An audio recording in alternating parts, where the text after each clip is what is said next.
Hey, how's it going, guys? Welcome back to the channel. Crimsonpanda here with another Mercenaries meta video. Now, it's been 2 weeks since our last meta video, and since then we have had the Finley drop. So let's go over and check out what sort of comps Finley has been put into, and also any counter comps that he may have risen up because of his popularity.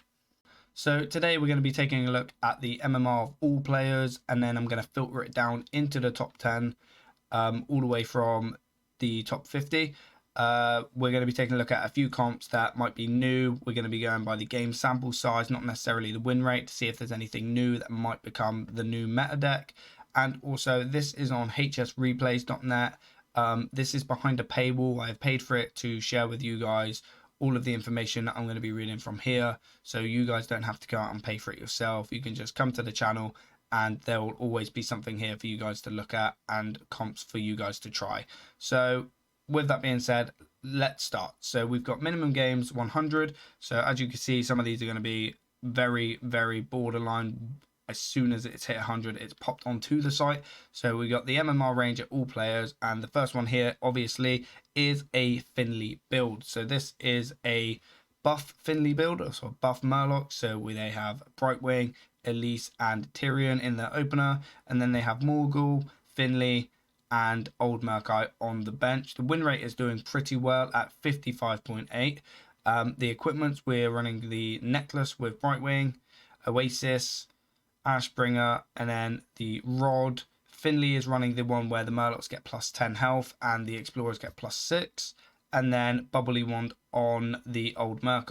Now, I've played a comp similar to this. I didn't run Brightwing. I ran Reno, I believe. It was definitely something else that helped out with the comp, but obviously I can see why this is being played, because this is going to buff individual Mercs as well. It has the nature synergy, so no wonder this is doing so well. So good to see Finley is making an impact on the meta. He is a super strong Merc. I'm so happy with it being the red Murloc that we got. Hopefully we get a few more as well, because just one, he's just going to get overplayed in any Murloc comp, isn't he? So, but still a very, very good Murloc, a very, very good unit to receive.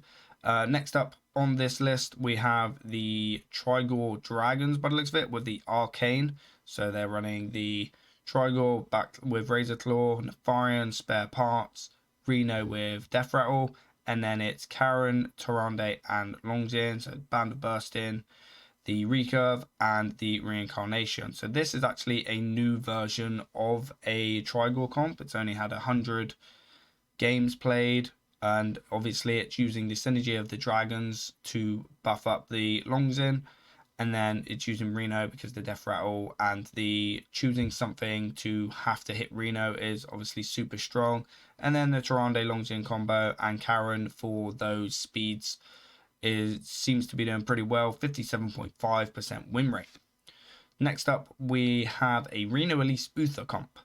So, okay, this is a little bit weird. This is using the Uther that now is red. Obviously, that changed in the last patch as well. So, no longer a blue unit. So, it's going to be critting those greens in the opener. And this is like a Divine Shield. So, we're giving Divine Shields here with the Uther. And then they have Longzin, Cookie, and Nazoth on the bench. So, I guess Elise and Reno are just there to be able to buff our bench. And then we're using Yulong, Cookie, and Nazoth, I imagine, to be closing it out. The Noth with the Nazoth with the summons, and then Yulong maybe just giving it health, I believe. I haven't tried this comp out myself, so not sure exactly what this one is capable of. The Uther with the bubbles obviously gives you quite a lot of value when he dies. Kind of like a Jaina type scenario where it doesn't die, but where this does die, it buffs the rest of the board. And then that's a 52.8% win rate, so a little bit less than the other two, but still doing fairly good. And we'll cover one more on this all player MMR, and we have a 61.8% win rate, so a super strong comp here. And this is an old god one with Shadow. So we have Yasharaz with Rage Unbound, Yogg-Saron, and Nazoth. And Yogg, I believe, it's running the one where it speeds up the old gods in this comp. So this is going to obviously get the Rage Unbound on turn 2, and then Nazoth using the Shadow damage. Then we got Bulgin and the Queen Asherah for the Shadow synergy, and the Mask of Mamakai for once Yashara, I imagine, swings. This is going to bounce out. because these guys aren't going to be swinging on turn 1. It's going to be summoning stuff and obviously probably just using an ability to deal damage there or taunt up to get the discount on the old gods abilities. So that is the MMR for all players. So let's head over to top 50, see if anything changes here. So it doesn't look like anything changes. Oh, it does actually change. So we still have the 55.8 win rate with the Murloc comp. And then we have the UFA comp actually getting better in the top 50 mark. So it's at 53.8% win rate here. So if you're above 1.8, then this comp is doing a little bit better. And then below that, we also have the Dragon comp, which is doing a little bit. Oh, it's doing the exact same, actually, the 57% win rate there. So we'll have a look at a few others as well. So we have the standard Frost Valera comp everybody knows about with the Trigor. We have the Nefarian, Trigor, King Mukla comp. So obviously just switching out the Reno for King Mukla here. And then switching out the Karen for the Millhouse. So a full Arcane bench. And then the most amount of buff on the Longjin with the Monkey obviously being a beast and the Nefarian being dragon with the summons. And then a 64% win rate here. We have a Cho and a Condra build. So we've got Yulong obviously buffing up the board, keeping them healthy. Lawwalker Cho keeping all your minions taking 8 less damage so that they survive a lot longer. And then Anacondra with the Men Beast, which obviously is going to heal up the summon which comes out off of this. So and Cho's going to protect that as well. And then on the bench we're running obviously Nature, Sinestra and Zoth. So Nature with Malfurion is going to heal up, which helps out with your little summons. Sinestra is just a solid late game Merc, and N'Zoth is obviously going to be those summons as well with the Eternal Torment to be able to deal some AoE at the start of the match. Okay, so here's one that stands out as well. We'll cover this one. This is a 74% win rate, 110 games, and it is a buff Trigor Pirate build. So using Elise, Trigor, and Eudora. Eudora obviously is the one that's going to attack, which is going to bring out Maestra, which is then going to attack as well. So very good with Trigor, getting a couple of procs there. And then just the speedy pirates on the bench. If Eudora survives, then we have the Edwin and Sneed doing their pirate stuff to close out the game really, really fast, I guess, with the speed increase with Black Flag. And then Extra Blades giving this extra attack is obviously going to be very powerful for Red going up against those late game greens, i.e. Sinestra and Sylvanas. So pretty strong comp, doing very well on win rate, especially in this top 10 or top 50 MMR pool.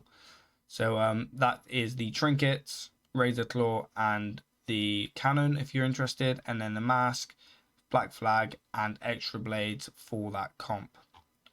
Okay, now moving on, we'll go to top 20, so anything over 5,900. Still filter it to games. So on this one, the Arcane shining here with the 61% win rate. Very strong, solid comp at this top 20 mark. Then we have standard Frost or Frost Trigor with Jane on the bench with Sinestra and Cookie. Cookie coming in for that extra health and those snipes. Sinestra, solid green Merc. If you need any green Merc, then that is a great one to have by itself. Jane, I imagine, is just going to be summoning once they focus down Trigor or Localar.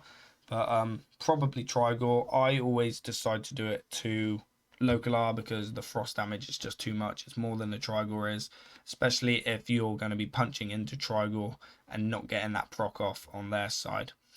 And then here we have a different Murloc comp. So 59% win rate, 120 games. So this one being played a lot more and at the top 20 mark. So we have Elise, Finley, and Morgul. And then on the bench we have Cookie, Murkai, and Murky. So this is going to be using a lot of bench buff, poison with the bleed, and then obviously this and these two together are going to be healing up every turn, dealing damage, protecting with the bubble, I imagine, with Finley. And then with the extra health from Cookie, these are going to be really, really healthy, especially with the first buff off of Elise as well. And then once Elise dies, I imagine you're going to be bringing out some of these mercs, depending on your situation, being able to get those bubbles from Murky, the snipes with Cookie, and also the massive, massive attacks with Old Murky.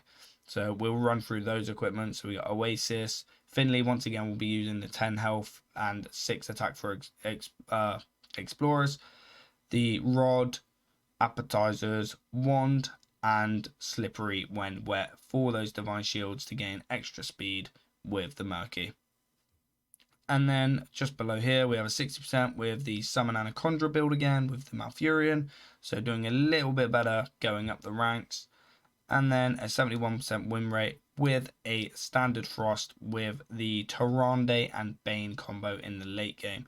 So we have Belinda obviously on the bench. Depending on if you know your matchup and you can get a 5-speed freeze off, then you can always sub out Belinda on this Frost comp.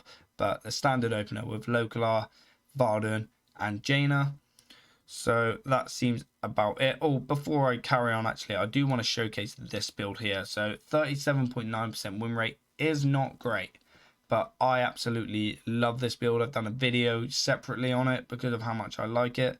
It's not like it looks like here the best, but it does absolutely punish some comps ridiculously fast. So it had 160 games, and it is Pirate Trigor. So we have Edwin, Trigor, and Hooktusk.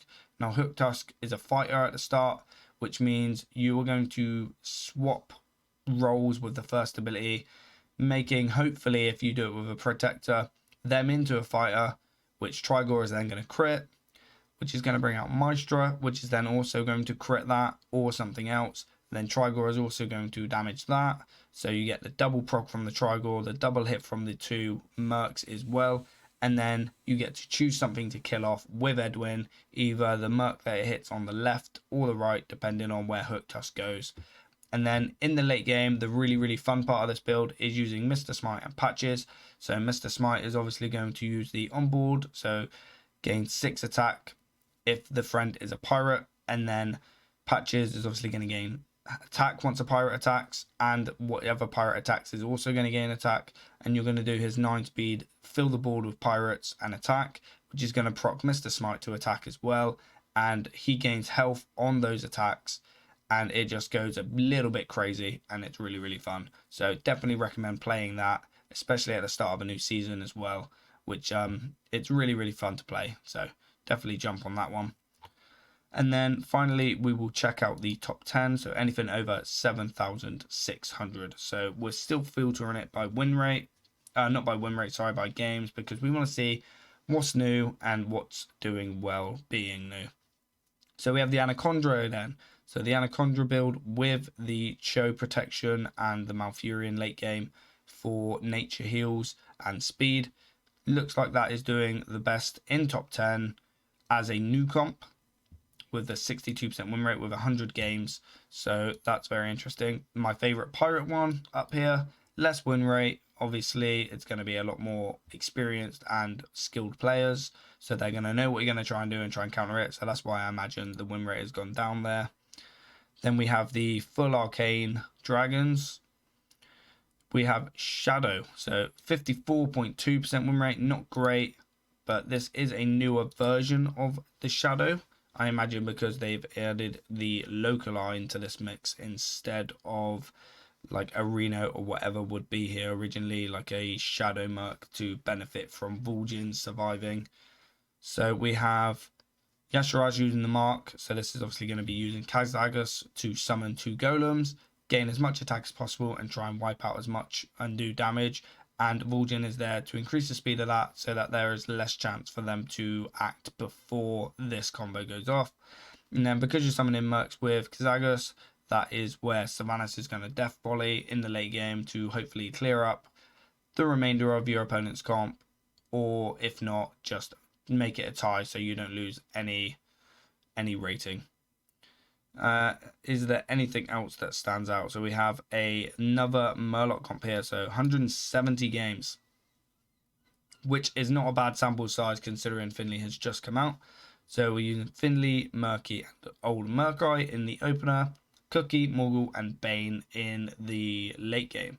So I imagine this one here, I think this is the one that Zombie covered a video on, and you've got Finley obviously doing big stuff with the attack. Merc is going to chuck them in, and Murky is obviously going to summon 2 Murlocs, which these are going to be at 10-20 because of the Finley buff with his equipment. And then old Murky is going to rush all of those in with the 20 health. There's not many comps that are going to kill a token with 1 hit to 20.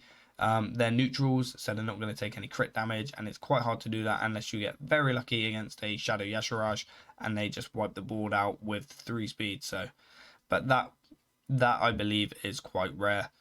And then you've got Morgul and Bane on the bench by the looks of it for as much healing as possible. The grounded totem being obviously positioned in such a way that you can protect your mercs in the late game, especially if you're going to be swinging in with every single run with Merc. And there's not really a lot of scaling damage here because it's mainly health that is going to be going up. This obviously gives them 5 attack and divine shield, but that is just for this, and it's going to be quite tough to scale them. But the comp is doing well, 54.8, 170 games, pretty good. So the equipments for, if you wanted to know what this build is the plus 10 health, plus 6 attack. You got the March of Murlocs, Bubble Wand, Appetizers, Rod, and the Totemic Mastery. So I think that clears it up for the comps in all of these ranges. I hope you enjoyed this very different version of Mercenary Meta. This is mainly focusing on what is not necessarily in the meta right now and what's necessarily strong, but what is up and coming that might potentially be a pain in the ass a little bit later on. So please subscribe, leave a like so more people can see it. Come back to the video if you need any of these comps, and just pause wherever you need to get any pictures of the equipments. And I will see you in the next video, and enjoy the rest of your day.